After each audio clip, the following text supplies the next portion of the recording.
Magandang araw guys, samahan niyo po ako ngayon. Ipapakita ko po sa inyo yung aking old coin collection, yung People Power Revolution. Sabi nila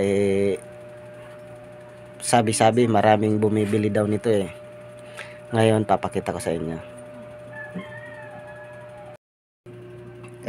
Ito yung 10 peso, ayan.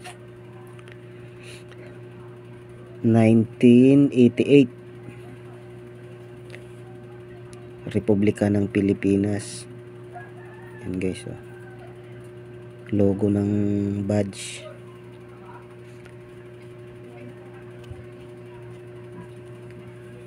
Tapos ito yung niya, side niya, wala namang naiiba. Ito yung harap niya. People Power Revolution Philippines, February 22 to 25, 1986. Yan, para malinaw, lapit natin. Yan.